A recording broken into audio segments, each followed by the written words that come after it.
ada unsur membangun sistem keamanan Bali, karena tidak cukup menganggap dengan instansi yang ada untuk keamanan itu tidak cukup untuk di Bali. Kalau memang keamanan Bali yang lebih benar-benar komprehensif dan ajak berkelanjutan menjadi sistem dan akhirnya akan menjadi budaya Bali dalam rangka mengamankan Bali sendiri. Kira-kira di 10 potensi yang akan bisa muncul menjadi gangguan Kamtibmas. Nah, jadi karena terus terang aja ini sudah rumus. 10 potensi ini akan muncul menjadi gangguan Kamtibmas kalau kita dari potensi sendiri di awal kita tidak peduli. Kelemahan kita kan di sana. Tidak peduli kalau sudah ada kejadian baru bingung. Kita yakin bisa, kita pasti bisa.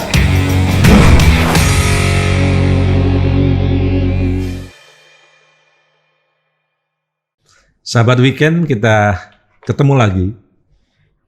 Sebagaimana kita tahu bahwa Bali ini adalah daerah tujuan wisata dunia. Hampir seluruh warga dunia ada di Bali. Dan salah satu syarat utama bagi tujuan wisata dunia itu adalah keamanan. Karena keamanan ini akan memberikan rasa nyaman bagi mereka yang ada di Bali dan bagi mereka yang datang ke Bali. Dan ini menjadi satu tantangan kita untuk menjaga, merawat, dan bila perlu mengembangkan sistem yang komprehensif untuk menjaga keamanan Bali. Dan saya mengundang salah satu tokoh yang memang pernah bertugas untuk menjaga keamanan tidak saja Bali tapi Indonesia. Beliau adalah Dewa Parsana, Aji Parsana, Aji Dewa, yang dulu pernah menjadi polisi, sekarang sudah purnawirawan. Selamat datang Pak Dewa. Selamat datang. Pak Dewa, saya mengenal nama Pak Dewa dulu nih, seorang polisi yang sudah pernah kemana-mana. Bisa cerita sedikit tentang pengalaman berkarir menjadi seorang polisi? Sebelum yang lanjutkan, yang awali dulu. Ya. Om Swastiastu. Pak Agung, jadi memang yang makin sampun purna dari tugas Polri. Memang awal dari latar belakang pendidikan, ya dari Akpol 82, lebih 82, dan masalah pengalaman tugas yang di Bali nih pernah selaku Kapolres Ring Gianyar kurang lebih 4 tahun, pernah menjadi Kapoltabes Denpasar, dan pernah Ring Bareskrim Polri itu masalah narkoba, di saat narkoba, pernah Ring Densus 88, pernah jadi Kapolda Sulawesi Tengah yang ya kita kenal ya, daerah sedikit agak sering ada goncangan-goncangan gangguan keamanan. Itulah kira-kira basic latar belakang Tiang, sehingga mungkin Pak Agung mengundang Tiang mungkin sedikit mencari pengalaman apa yang terjadi di lingkungan itu. Iya, itu yang dimaksudkan. Purna tugasnya tahun berapa? Purna tugasnya kurang lebih sudah 3 tahun yang lalu. 3 tahun yang lalu. Nah, berarti sudah mengenal Bali lah. Artinya secara tugas sudah pernah jadi Kapolres, kemudian Polresta, kemudian di Polda Bali pernah Pak? Tidak. Tidak ya, langsung ke Poltabes, ke Mabes ya? Langsung ke Mabes lagi. Ke Mabes, kemudian pernah jadi Kapolda juga. Di Sulawesi Tengah. Iya. Kenal dengan Poso. Poso yang waktu rame-rame dulu itu Pak Dewa ya, pas Kapoldanya waktu itu. Apa spesifikasi Bali kalau Pak Dewa rasakan tentang keamanannya? Jadi memang Bali itu kan sangat-sangat menjadi, pertama adalah menjadi perhatian dunia ini sebagai wisata, kunjungan wisata. Kedua juga Bali ini kan sampaikan tadi harus nyaman. Tapi yang melihat dari pengalaman dinas di Gianyar dan Poltabes yang banyak sekali menangkap bahwa potensi kerawanan Bali ini sangat-sangat banyak yang akan bisa menjadi gangguan Kamtibmas, yang akan bisa mengganggu Bali dan kenyamanan Bali. Inilah yang akan menjadi pemikiran kita yang mungkin itu yang berikan pengalaman kami bisa dimasukkan menjadi sistem keamanan terpadu di Bali. Lebih begitu. Ya, jadi kalau dibandingkan dengan tugas di luar, gitu, kira-kira ada kemiripan nggak tantangan menjaga keamanan itu? Secara umum, tantangannya itu sama. Sama ya. Tapi Bali ini mempunyai kearifan-kearifan lokal yang bisa membantu, yang kita perkuat menjadi efektif untuk keamanan. Ini yang harus diperkuat, kearifan lokal yang ada di Bali. Nah, kaitannya dengan kerawanan-kerawanan ya.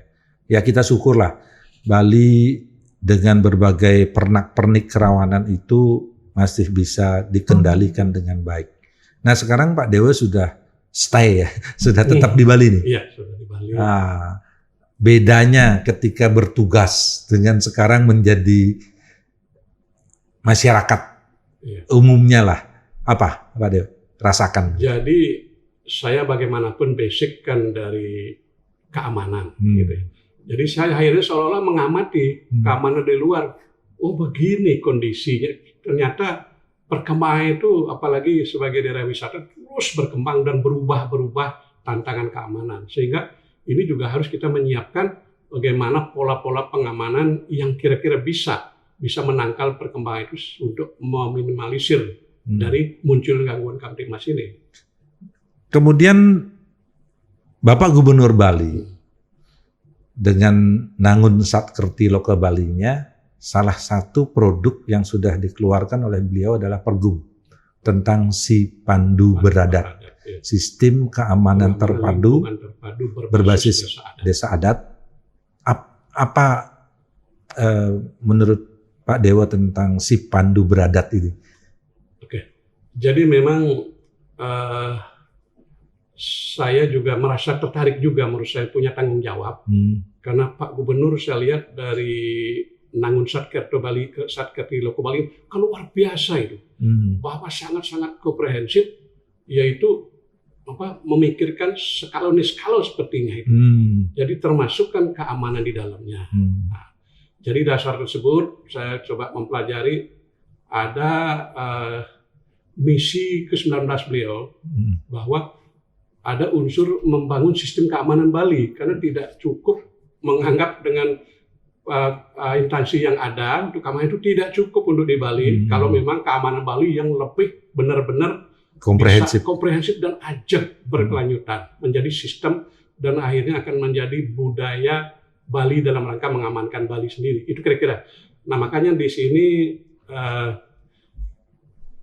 sudah dalam Pergub itu sudah terbentuk sistem pengamanan lingkungan terpadu berbasis desa adat yang disingkat dengan Sipandu Beradat, di mana diharapkan sebagai role model untuk menjaga keamanan daerah dan kerama Bali serta keamanan para wisatawan. Inilah tertuang dalam Pergub nomor 26 tahun 2020. Nah, Sipandu Beradat, sistem keamanan lingkungan terpadu berbasis desa adat. Sementara di sisi yang lain, negara, katakanlah begitu ya, sudah memiliki institusi yang secara khusus ditugaskan untuk menjaga ketertiban dan keamanan. Anggaplah misalnya kepolisian. Kemudian ada yang menjaga ancaman yang kita sebut misalnya TNI. Kemudian di pemerintah daerah itu ada Pol PP. Di desa adat itu ada pecalang. Di desa dinas ada hansip. Kalau dilihat dari sisi kelembagaan, ini sudah banyak sekali lembaga-lembaga yang ditugaskan untuk menjaga keamanan. Nah, bagaimana kemudian Sipandu Beradat ini memberikan porsi dan posisi sehingga jangan-jangan mereka tabrakan di lapangan gitu. Gimana itu? Itulah kira-kira jadi yang menjadi bagaimana mendesain dari komponen-komponen keamanan yang ada di Bali ini kan banyak sekali. Baik itu komponen yang langsung seperti Polri dan juga ada komponen-komponen lain sebagai pendukung. Ini lagi bagaimana kita buatkan sistemnya sehingga dia bersinergis. Jadi satu sama lain tidak sektoral. Selama ini kan begitu masalahnya. Nah mungkin sebelum Titiang menjelaskan apa tuh sistem Pandu Brata. Mungkin kita harus tahu dulu apa tantangan Bali itu, sehingga kalau udah tahu ini tantangan, sehingga sistem itu bisa desainnya. Apa tantangan Bali yang menurut Pak Dewan? Dari evaluasi kami ya, yang sudah masuk juga dalam Pergub, itu Bali itu kita kelompokkan ada 10 dasa bahaya, kita silakan. Jadi 10 potensi yang akan bisa muncul menjadi gangguan Kamtipmas. Nah, jadi karena terus terang aja ini sudah rumus. 10 potensi ini akan muncul menjadi gangguan Kamtipmas kalau kita dari potensi sendiri di awal kita tidak peduli. Kelemahan kita kan di sana. Tidak peduli kalau sudah ada kejadian baru bingung, baru menyelesaikan di dampak hilir. Nah, inilah, jadi rumusnya pasti diawali dengan ketidaktertiban sosial dalam masyarakat. Nah, ketidaktertiban sosial ini kan bermacam-macam, tidak tertib bicara, tidak tertib kegiatan, tidak tertib perilaku dan lain-lain. Mungkin tidak tertib aturan, apa itu aturan adat, aturan norma positif. Nah, inilah kalau tidak peduli dia akan berkembang, tidak ditangani. Potensi ini akan menjadi kerawanan sosial. Kerawanan sosial sendiri tidak juga diantisipasi, dia akan menjadi kekerasan. Konflik sosial akhirnya menjadi kekerasan sosial. Itu kan rumusnya ada niat, kesempatan, pasti jadi crime. Itu rumus itu aja kita jabarkan. Jadi inilah akhirnya kita coba merangkai dengan sistem ini. Dan inilah dasa bahaya ini. Apa itu kira-kira? Potensi ini akan bisa menjadi bahaya bagi Bali. Pertama, terjadinya kriminal umum seperti pencurian, jambret, penodongan, perampokan, tindakan kekerasan, pembakaran, penganiayaan sampai dengan pembunuhan, serta adanya pelaku kejahatan berdasi. Jadi mungkin istilah baru ini, white collar crime. Di mana itu, bagaimana si Pandu Brata bisa mengontrol ini? Termasuk begal sekarang. Macam-macam itu. Nah, yang kedua, peredaran gelap narkoba ini sudah menyebar sampai ke daerah terkecil. Bagaimana potensi ini jangan sampai dia berkembang terus. Nah, itu yang kedua. Bertiga adalah ancaman radikalisme dan terorisme. Nah, pengalaman itu yang lalu pernah di Densus, pernah di Sulawesi Tengah, sedikit dan sedikit mungkin yang tahu sekali. Karena ini harus kita antisipasi. Ini kan keyakinan orang. Nah, kelihatannya agak susah ini hilangnya, sehingga kita yang waspada. Nah, inilah. Nah, itu ancaman yang berapa tadi? Ketiga. Sekarang keempat. Praktek prostitusi dan premanisme. Pak Agung udah tahu bagaimana kondisi prostitusi dan premanisme. Karena kita di Bali ini bukan pariwisata prostitusi. Budaya itu harus hilang. Diminimalisir lah. Nah, terutama premanisme, kita udah tahu bagaimana kondisinya. Syukur sekarang mulai bukan tidak ada tapi di bawah permukaan. Itu permasalahannya. Sekarang nomor 5, adanya tamu tanpa identitas dan tidak mempunyai keterampilan pekerjaan tetap tanpa tujuan yang jelas, serta juga bagaimana mengawasi orang asing yang ada di Bali. Tidak semua jadi turis, tapi juga ada yang nyambil. Nah, itulah, itu bagaimana mengawasi itu. Nah, sekarang nomor berapa nih? Nomor 6. Adanya propaganda dan ancaman lewat media. Ini sekarang marak. Media itu sangat rawan. Ada fitnah, ada hoax, dan macam-macam. Bagaimana mengantisipasi ini sehingga tidak jadi berita-berita bohong lah. Menjadi kekerasan. Nah, itu. Nah, sekarang nomor 7, kasus-kasus kekerasan berlatar belakang konflik adat. Nah, apakah itu latar belakang Soroh, Tapal Batas, Labo Pura, kegiatan upacara, dan yang sekarang yang muncul ini baru adalah konflik pemilihan Bendesa Adat. Ini konflik. Nah, sekarang konflik itu kalau tidak diselesaikan, dia akan menimbulkan ketegangan, bisa benturan. Benturan itu pasti itu. Tapi kan inilah kepedulian kita, forum ini, si Pandu Brata ini yang akan bisa, meredam itu. Bagaimana harus cepat solusinya. Ada potensi segera selesaikan sehingga masalah pokoknya tidak akan merembet menjadi dampak lain negatif kekerasan. Nah, berikut adalah nomor 8, perusakan dan atau pencemaran lingkungan hidup. Nah, apakah lingkungan hidup sungai, laut, suara dan lain-lain. Ini kan sudah muncul ini. Nah, tapi dengan forum-forum pendekatan Sipandu Beradat ini kita bisa selesaikan sehingga sama-sama baik penyelesaiannya. Nomor 8 adalah, nomor 9, ancaman terhadap kelestarian eksistensi adat, tradisi, agama, seni, budaya Bali. Itu terus akan ada ancaman. Nah, contohnya sekarang yang contoh yang ringan, joget porno itu kan dari dulu jadi isu aja, saling tunjuk siapa yang menitipkan ini, karena polanya bagaimana? Karena tidak ada pola siapa yang harus mengkaji ini dan siapa yang menetapkan eksekusinya siapa. Nah, inilah dari Sipandu Beradat ini akan muncul ya, oh ini yang menetapkan ini siklus dia, sistem, tidak akan ada tumpang tindih. Justru dari tadi yang Pak Agung sampaikan, instansi keamanan ini justru kita perkuat, akhirnya bersinergi, jadi jelas sasaran, tidak akan ada tumpang tindih. Jadi ada tusinya jelas, jelas siapa yang mengerjakan apa. Nah, nomor 10, bahaya penyakit menular.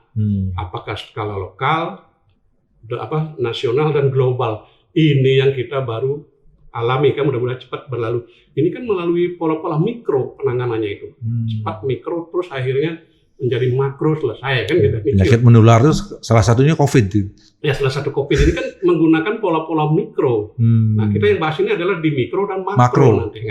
Nah, kira-kira itulah tantangan gangguan dase bahaya yang ada di Bali yang kita lebih awal kita upaya menangkal sehingga nanti tidak muncul menjadi gangguan Kamtibmas. Ini kira-kira sistem ini begitu tujuan maksudnya.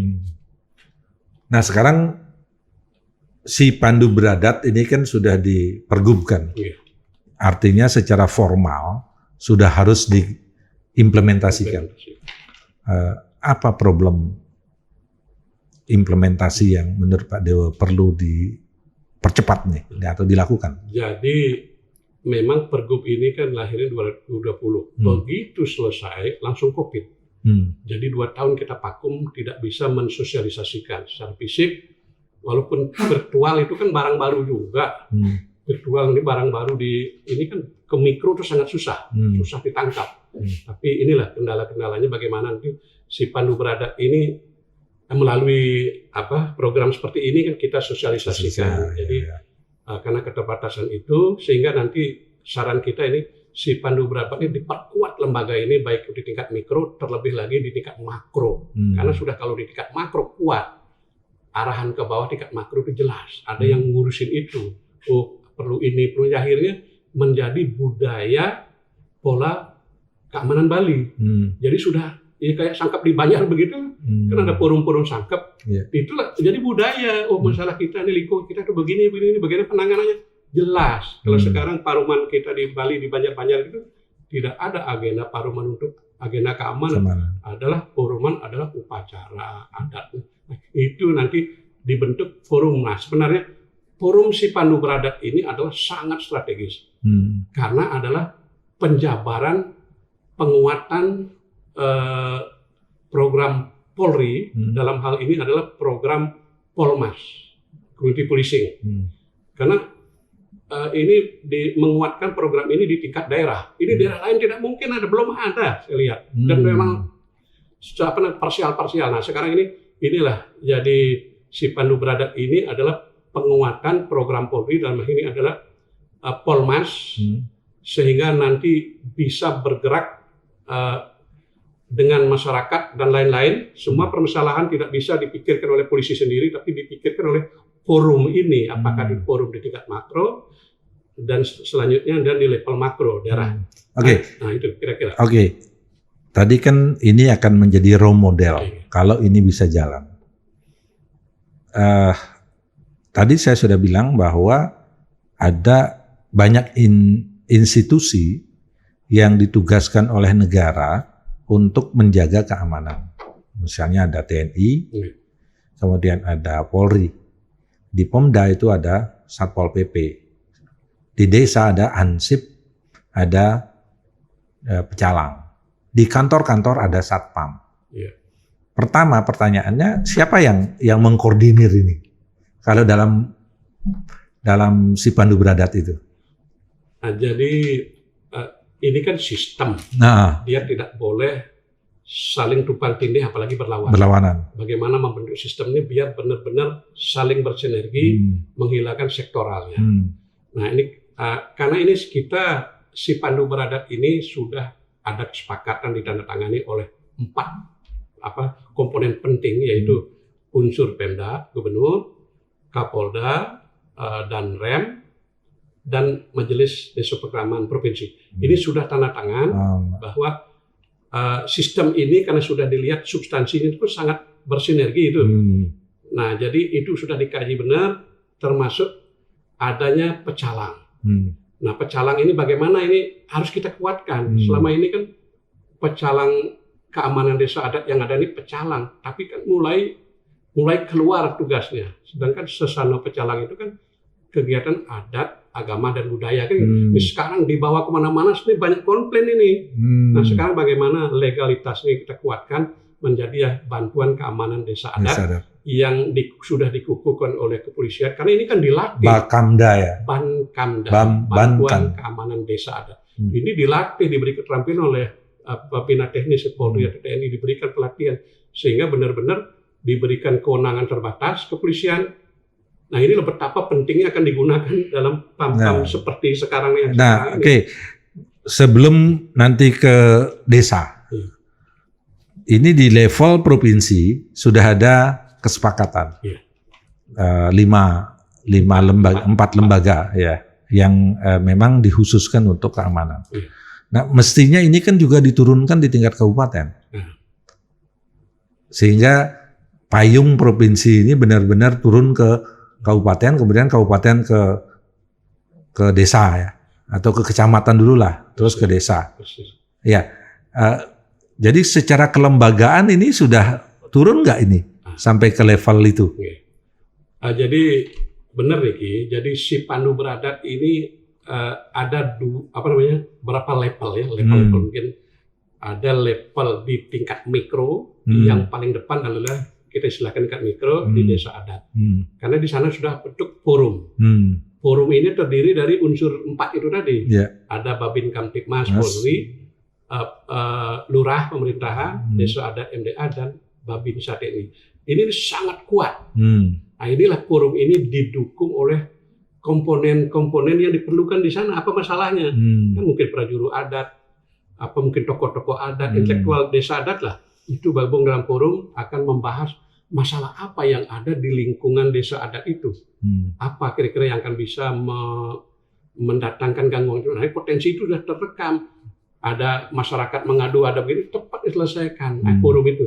Nah sekarang ternyata harus melakukan pengamanan. Oh ternyata desa tempat itu rawan Pak. Mungkin ada yang mabuk di sana apa. Inilah pecalang kan tidak bisa ditugaskan untuk itu. Ada penduduk yang nggak jelas dari mana mencurigakan. Sekarang kan pecalang di mana, tapi kan salah. Sesuai sesana pecalang. Makanya dibentuklah sumber yang disebut Bankamda. Walaupun sumber itu rekrutmen dari sama unsur. Statusnya akan berbeda. Karena di legalitas itu dilatih, diberikan kartu anggota, dan dikukuhkan oleh Kapolri. Dan termasuk mendapat kewenangan terbatas tadi. Mendapat kewenangan polisian terbatas. Jangan sampai nanti pecalang dilaporkan jadi masalah hukum. Persis. Ini sering terjadi. Sudah dia ngayah, seduk, sudah melakukan sedikit, atau dilaporkan keliru, kena hukum. Nah itu. Tapi kalau Bankamda salah, tanggung jawab pembina teknis. Siapa pembina teknisnya? Polisi. Nah, itu kenapa dia salah? Anda tidak latih kan gitu jadinya. Anda bisa gunakan tapi dilatih dong. Nah itulah kira-kira. Dilengkapi uniform. Nah tadi setelah di provinsi ditandatangani, di kabupaten ada nggak ini tindak lanjutnya? Ada. Di dalam pergub itu bertingkat. Jadi dari level mikro dan level makro. Yang disebut makro itu mungkin ya di atasnya desa inilah. Desa lah. Atau itu kan kecamatan, kabupaten, dan provinsi. Nah, nih, kalau mikro di desa adat itu forum itu menyaring dan bisa membantu menyelesaikan permasalahan konflik yang ada di desa adat. Konflik itu bermacam-macam. Dulu konflik adat, konflik kriminal. Kalau memang ada masalah yang dan levelnya mikro juga bisa selesaikan di musyawarah restoratif ini kan. selesaikan, tidak mesti harus lapor ke polisi ini. Barusan yang melihat, yang punya grup kita, bahwa di Kelungkung yang lihat tadi ada masalah kecil, supaya kalau itu tidak ditangani pasti akan terjadi kehukum dia kepada kecil, tapi bisa diselesaikan dengan pola forum ini. Clear, peluk-pelukan salah paham kan. Kalau itu tidak bisa gampar-gamparan, bisa menimbulkan sakit hati berkepanjangan warga antara lain. Nah itulah di tingkat mikro. Nah di tingkat kecamatan juga begitu. Bagaimana kalau memang ada kasus di tingkat desa adat tidak mampu ditangani, atau apalagi lintas desa adat, maka diangkat di forumnya kecamatan.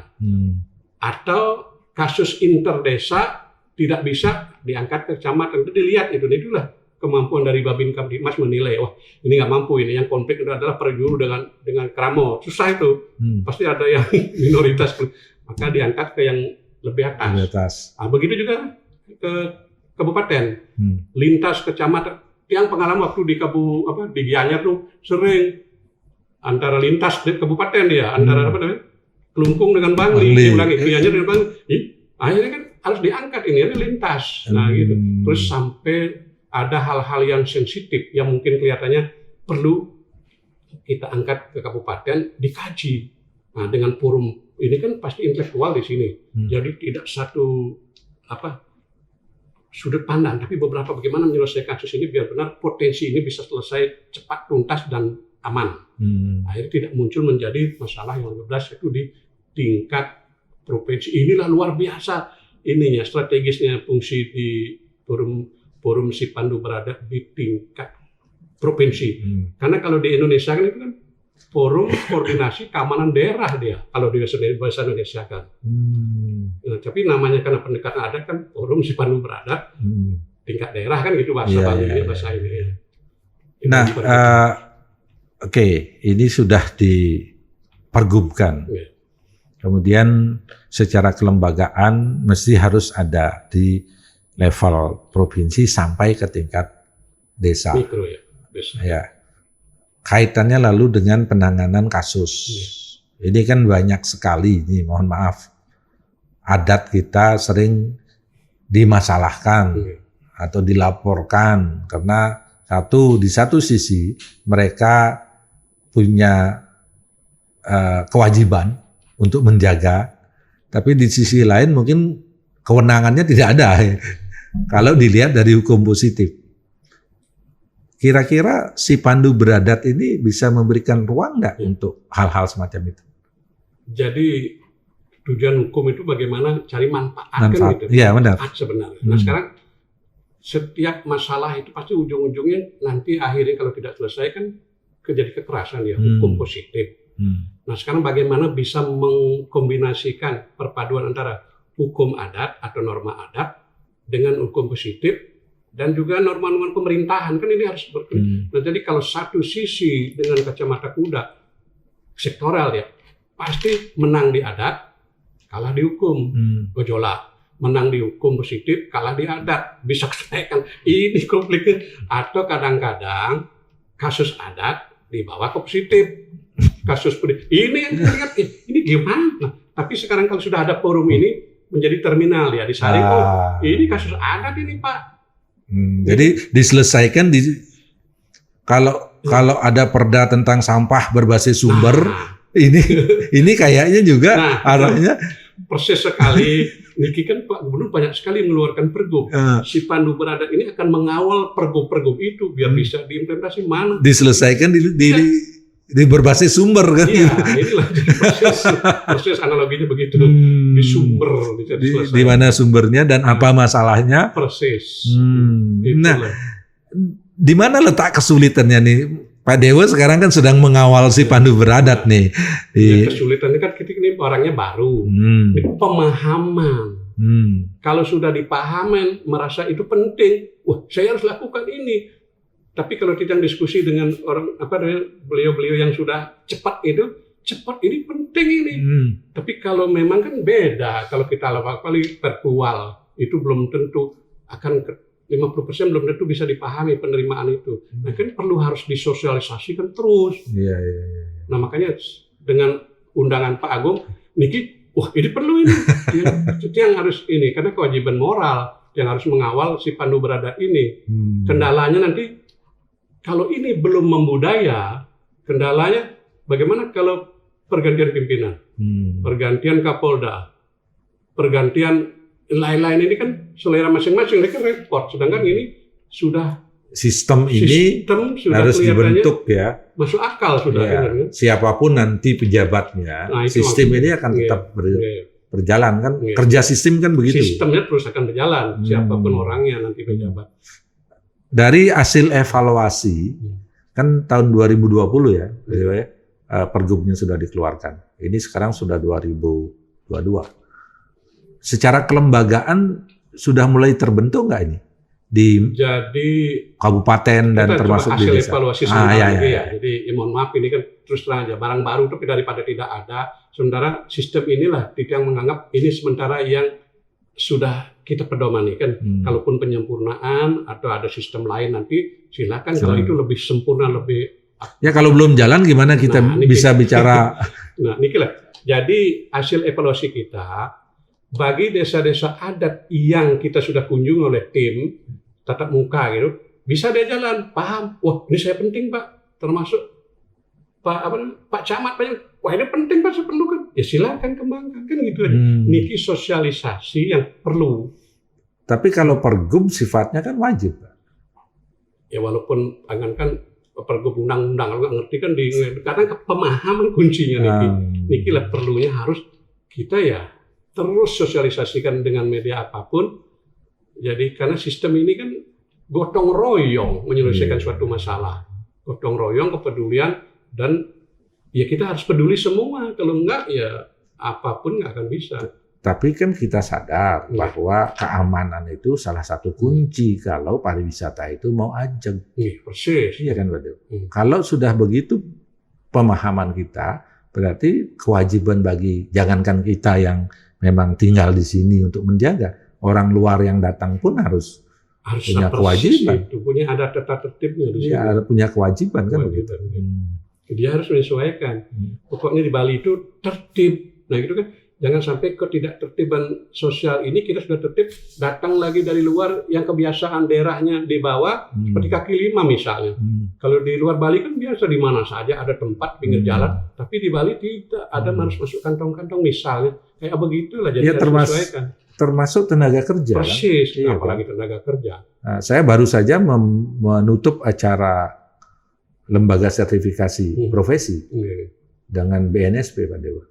Bahkan beliau menyarankan agar ada Pergub atau kalau bisa perda tentang ketenaga kerjaan di Bali harus bersertifikat. Aduh, lebih super tertib nanti. Artinya apa? Mereka yang datang dan mereka yang bekerja siapapun mereka, itu kan terbuka kan siapa saja yang penting harus ada sertifikatnya, sertifikat profesi. Saya pikir ini juga penting untuk memberikan jaminan lah bahwa tenaga kerja yang datang dan bekerja ini adalah tenaga kerja yang memang memiliki kompetensi.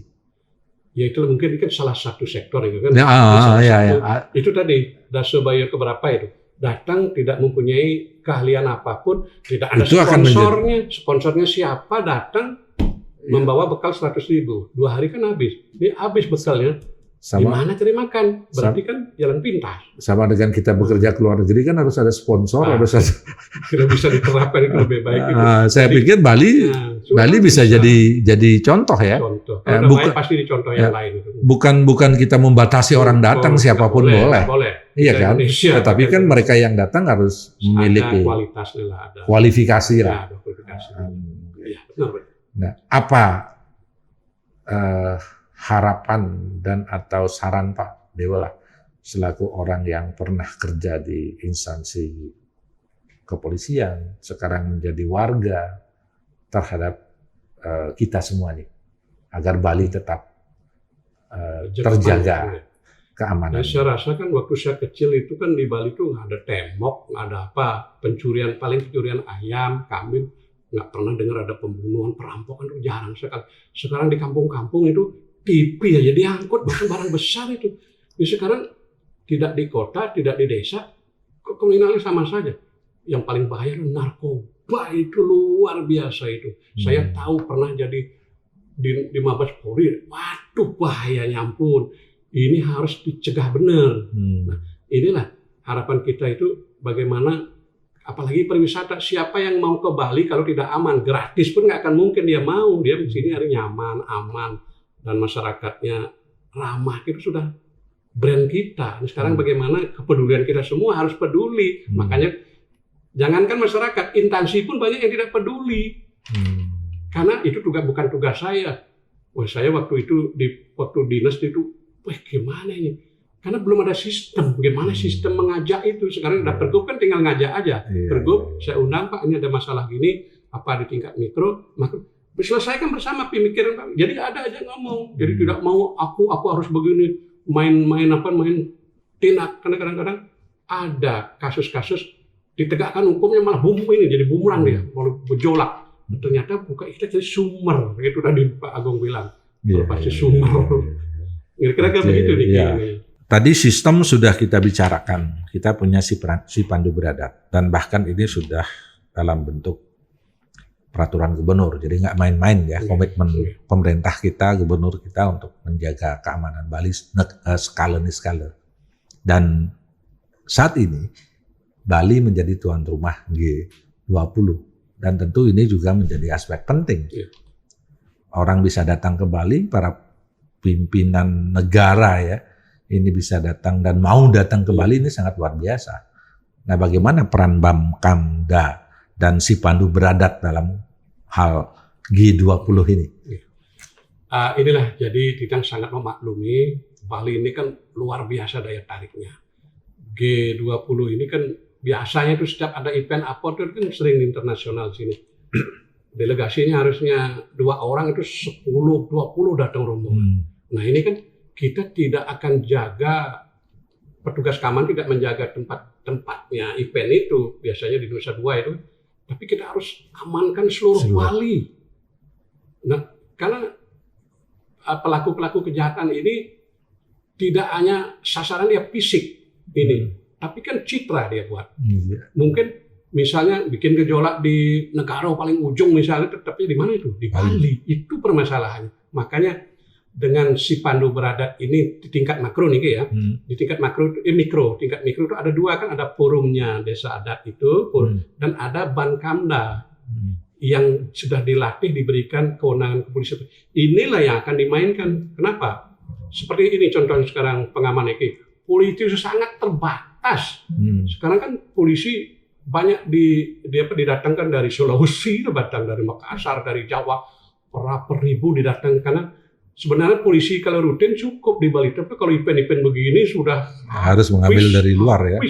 Nah, sekarang kan kita di Bali mempunyai Bamkamda, Pam Swakarsa yang sudah dikukuhkan oleh polisi. Nah ini akan bisa kita gunakan menutup setiap jengkal wilayah desa adat. Apakah desa adat di tempatnya event atau di dia seluruh Bali lah, seluruh Bali, karena ini akan menyebar. Tapi pecalang kan bisa dihadirkan. Nah sekarang Pam Swakarsa ini pecalang boleh, tapi kita kan prioritaskan perannya sekarang, bukan pecalangnya dalam konteks, tapi perannya dia sebagai Bamkamda. Kenapa? Kalau Bamkamda kita juga harus resmi nih, diregistrasi di Polri. Oh ini kepolisian terbatas di desa ini yang akan mampu membackup misalnya berapa ribu, bayangkan, sehingga setiap jengkal di tanah Bali ini tercover di pusat kota sampai ke desa, atau apalagi tempat wisata ini tercover. Bayangkan bangganya orang Bali, apalagi event, dia bangga, dia event ini harus sukses. Makanya yang sarankan juga nanti polisi manfaatkan ini, tapi beri pembekalan dulu. Apa itu pentingnya, apa ini harus bagaimana seragamnya, dan cara ini termasuk SOP-nya. SOP itu paling nanti yang terselengkan kan, tolong jangan memakai aja, Anda nggak latih. Kalau Anda risiko, kalau ada kesalahan bertindak, bukan dia kan? Nah kalau gunakan pecalang, kalau ada salah siapa yang menjawab? Misalnya kita tidak menginginkan ada hal-hal yang tidak diinginkan, kecelakaan. Ini siapa? Desa adat, urusan desa adat. Ini siapa? Bamkamda.